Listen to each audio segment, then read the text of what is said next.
শুক্রবার আগরতলা কংগ্রেস ভবনে ত্রিপুরা প্রদেশ কংগ্রেস কমিটির উদ্যোগে এক সাংবাদিক সম্মেলনের আয়োজন করা হয়। সাংবাদিক সম্মেলনে উপস্থিত ছিলেন এসটি, এসসি, ওবিসি ও মাইনরিটি ডিপার্টমেন্টের চেয়ারম্যানরা।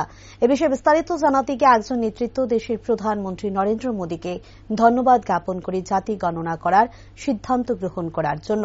তাছাড়া ধন্যবাদ জানানো হয় কংগ্রেস নেতা রাহুল গান্ধীকে, কারণ গত 10 বছর পার্লামেন্টের ভেতরে এবং পার্লামেন্টের বাইরে অবিরামভাবে উনি লড়াই সংগ্রাম করে আসছেন এই জাতি গণনার দাবি রেখে, এবং সমস্ত জাতির জনসংখ্যা অনুযায়ী তার সংরক্ষণ করাও দাবি রাখেন তিনি।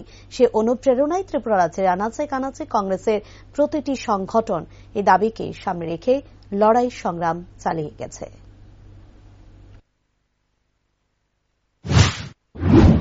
গত পরশুদিন বিকেলবেলা ভারতবর্ষের প্রধানমন্ত্রী হঠাৎই কাস্ট সেন্সাস করবেন বলে ঘোষণা দিয়েছেন।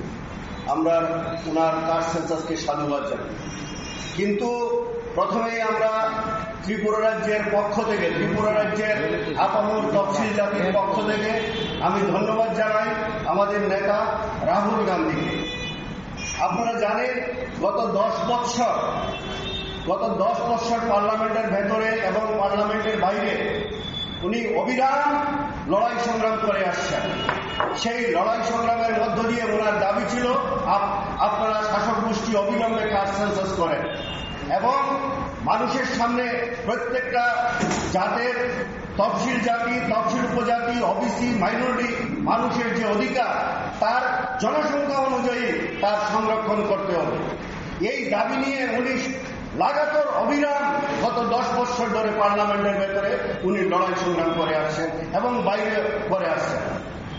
সেই রাহুল গান্ধীর অনুপ্রেরণায় আমরাও ত্রিপুরা রাজ্যের আনাচে কানাচে আমরা এসসি, এসটি, ওবিসি, মাইনরিটি প্রত্যেকটা বিভাগ মিলে কংগ্রেসের প্রত্যেকটি সংগঠন আমরা এই দাবিকে সামনে রেখে লড়াই সংগ্রাম আমরা চালিয়ে গিয়েছি। কিন্তু দুর্ভাগ্যের বিষয়, যখন পার্লামেন্টে ওনারা রাহুল গান্ধীকে নানানভাবে ক্রিটিসাইজ করেন, পার্লামেন্টে ওনারা ঠাট্টা হাসিতে পরিণত করেন, তখন বড় আমাদের দুঃখ হয়। সেই দিন পার্লামেন্টের ভেতর রাহুল গান্ধী বলেছিলেন, আমি আপনাদের কথা দিচ্ছি, আপনারা যতই আমাকে ঠাট্টা করুন, করুন, আমি কথা দিচ্ছি এই পার্লামেন্টের ভেতরেই কংগ্রেস জাতি জনগণনা বিল পাস করবে, জাতি জনগণনা পাস করবে। কিন্তু যা হোক, জাতি গণনার অর্ডার গত পরশুদিন প্রধানমন্ত্রী দিয়েছেন।